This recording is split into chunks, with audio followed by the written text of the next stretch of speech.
Today's video is an AMA, Ask Me Anything. And I always enjoy these videos because I get to engage with you guys on a totally different level and a level that's more meaningful to you. This particular question comes at a time when I was sort of grasping with this issue, I'd like to call it, myself. And the question really is, where is the best place to post your work? This is such a rabbit hole. This is such like it's a very heavy topic because it spans, it scales in so many different directions and so many different commitments and responsibilities. It's just a wild question. And that's because it's just a wild thought when you sit down as a creative, be it a videographer, a photographer, you want to be an influencer, a professional, like whatever it is, where do you post your work today that maximizes essentially your viewership or your potential or your reach? And these things are kind of different depending on why you're looking to post your work somewhere. I would first like to introduce this very interesting conspiracy theory called the dead internet theory. The dead internet theory is becoming less conspiracy these days, but it's this theory that the internet at large, the internet as we know it today, has been overran or overtaken by bots. This theory's been around for a while, so bots 5 years ago, 10 years ago, essentially meant these accounts with this very clever scripting on the back end, right? And then today, what you have, or you know what? Forget the scripting. Scripting, yes, but also automation is what you can sort of consider a bot as well.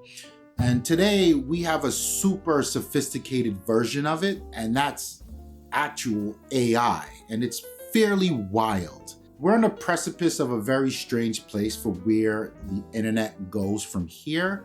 The internet, when my daughter grows up, I am sure of it, when she's in her teens and 20s and what have you, will look like such a different place. And I'm hoping that means a better place, a more refined place, a more safe place, a more meaningful place. But let's dig into really what the dead internet theory is and how it plays a role with you as a photographer or an influencer looking to get your work out there. If you think about this theory through the lens of there's so many AI bots and accounts, and by the way, I'm not pulling this out of my ass, right? Like Meta / Facebook or Instagram, however you want to define that company, I think they just did like a 180, or they just disabled some actual AI accounts that they had out there, which was super interesting to me because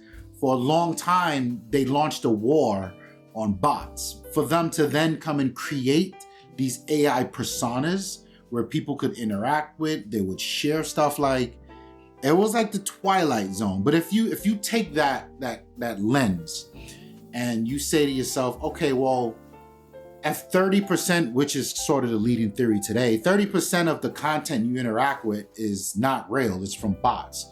And that's going to evolve into AI. The person you're trying to reach, the enthusiast that you would like to connect with, the community that you're searching to be a part of, the customer that you're searching to serve with your work is going to be, or has already, let's be real, been bombarded by so much content. And they may not care at this point, right? Like it may be this point of exhaustion.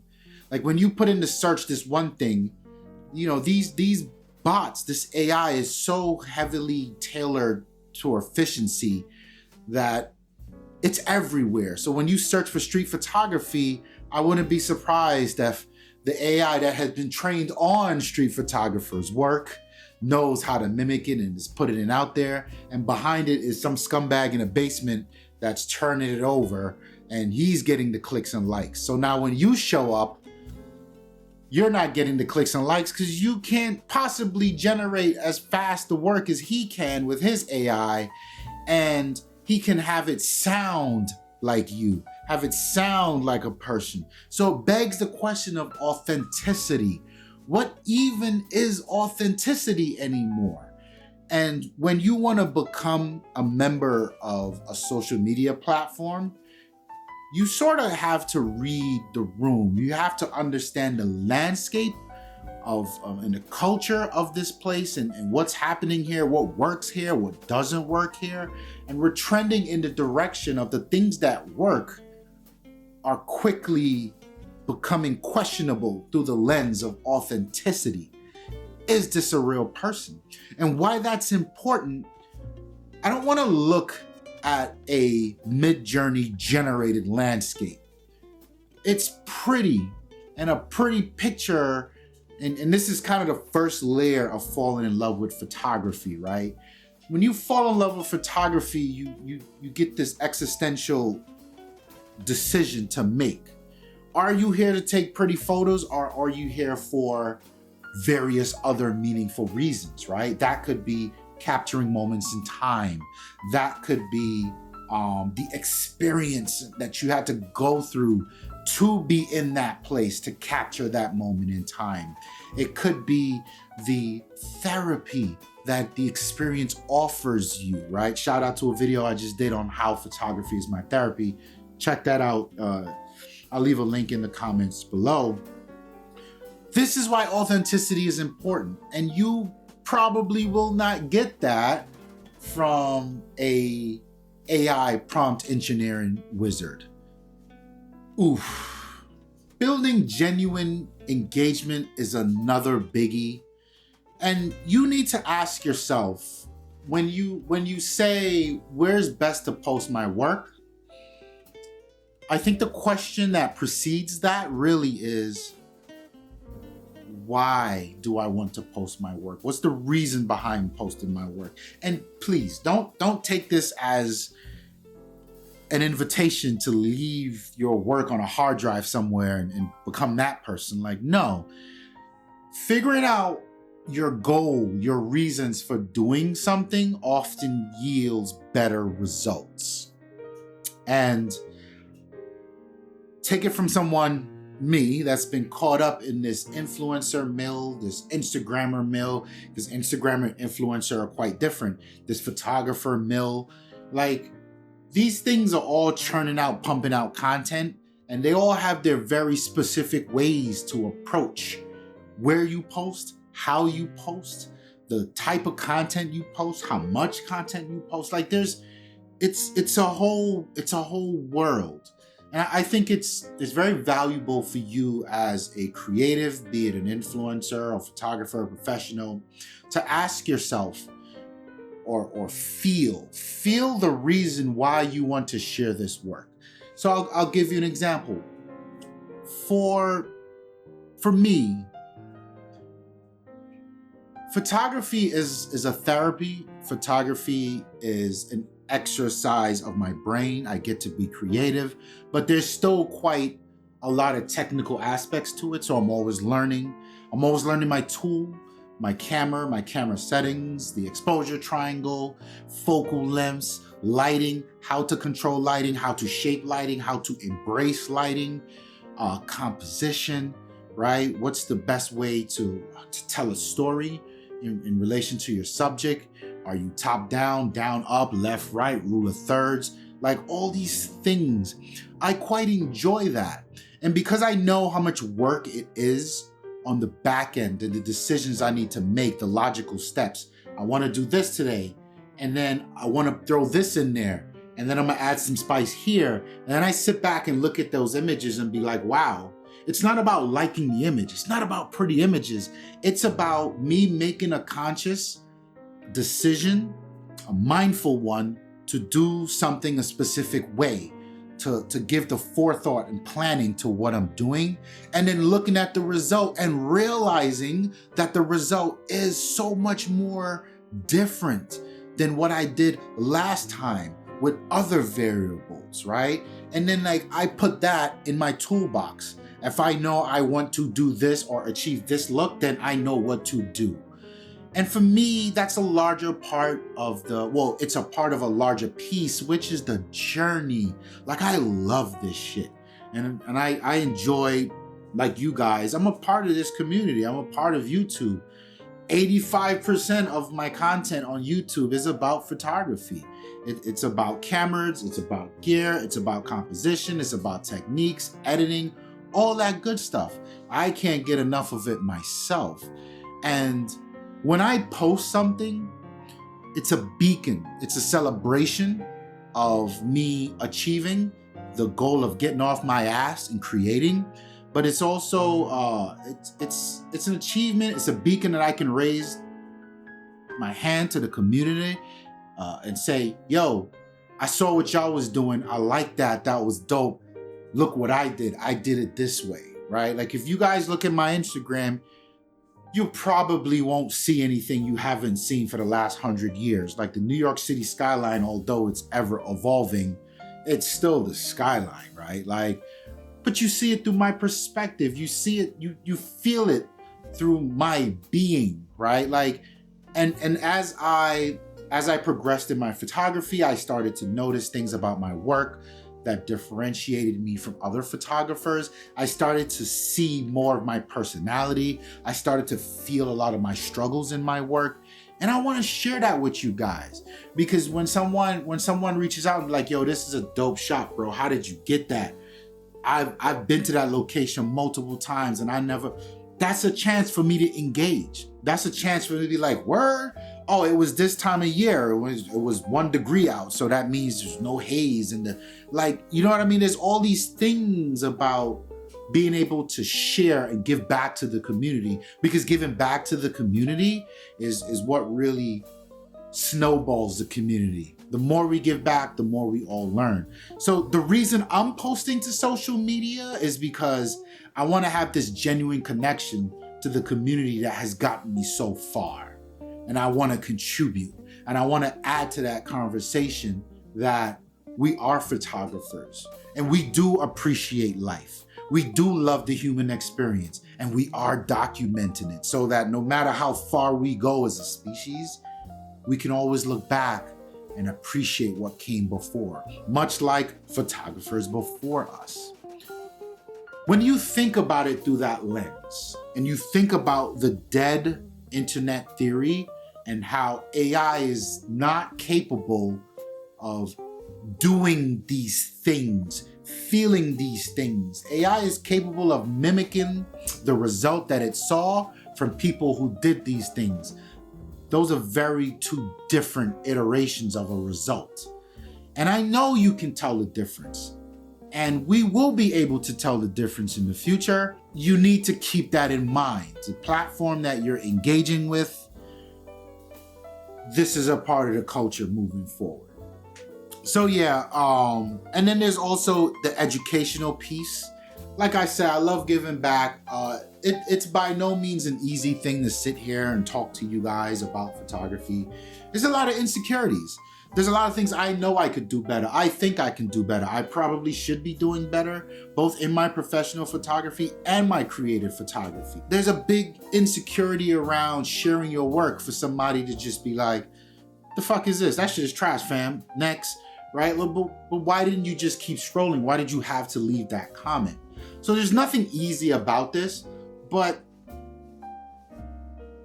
there's something fulfilling to know that I can sit here and share my journey with you and inspire you to do the same. AI, not so great at that. AI is great at what are some things you need to know as a photographer? You need to know the exposure, yes, the technical pieces, right? But it doesn't know how to implement it, when to implement it. There are plenty of photos I have that are blurry as shit. And I don't care, because the moment it's sharp enough for you to realize, to visualize, and to feel that moment that I captured. So I don't really care about how AI can tell you or educate you on the best result to capture an image. I think it's a lot more nuanced than that.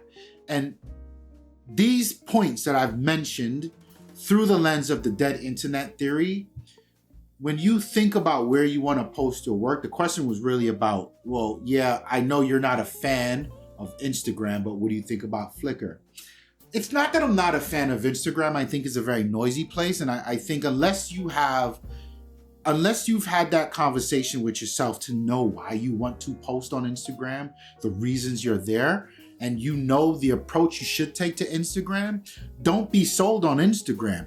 Everyone's on Instagram. That's where you should be because it's 1 million people there. What are these 1 million people gonna do for me?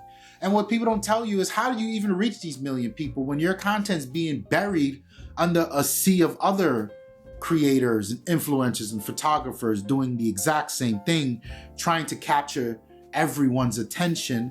And then also now with the incoming AI assault, the bots and the AI accounts from Meta themselves, right? And we're seeing this on YouTube as well. Let's throw that out there, because when I go to respond to comments in YouTube Studio, there's some AI answers already there for me. Like, what the fuck is this? I'm not hitting a button to respond to. I don't have that many viewers. I really cherish the people who take the time out of their day to sit down and listen to whatever the fuck dumb shit I got to say. I need to thank you properly for the comment that you left. I refuse to hit a button that says, yes, thank you. No. So where are we going? Where's the best place for you to post? I think you need to have the conversation, define what it is you want to do. If you're the type of person, you're just starting out and you want to have your work out there, go on Reddit. Reddit's got the amateur photography subreddit. They've got a bunch of other subreddits for so many other genres of photography broken down into discipline. They got stuff for gear. They got stuff by manufacturer. You got your Fuji, your Canon, your Nikon, Sony. All that stuff is there. And they even got the ones for just street photography and just dope images. Like, Reddit is probably a more meaningful play because there are people in that community that are community driven. They're not here to sell you anything. They're not here to have to gain the algorithm, to get in front of more people, to just get likes and validation, right? Like, I think Reddit's a dope place. I think Flickr continues to be a dope place. I think 500 Pics continues to be a dope place. And at this point, it's very difficult for me to share which of those is best for you because it's a contextual decision. It's a dynamic decision based on what you do and what you're trying to do. But what I will share is, and this piece is very meaningful for me, and I told you I was grappling with this, and ultimately what I decided is, no matter where I post, I'm going to post on my website first. So my website is rtperspective.com, and this is my creative portfolio. So you'll find my street photography there.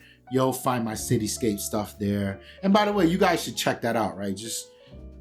I'm not telling you my photos are super great. What I'm telling you is I'm out doing the work, which is what matters. So if you're wondering if I'm full of shit, just stop by my website and look at what I'm saying.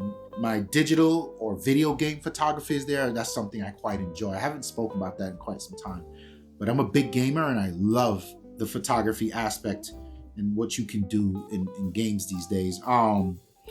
So yeah, I make sure that I post that there first, because that respects me first, that satisfies me first, and it gives me confidence first. It's my shit, I own it, and I know I can display my work how I want there, high resolution.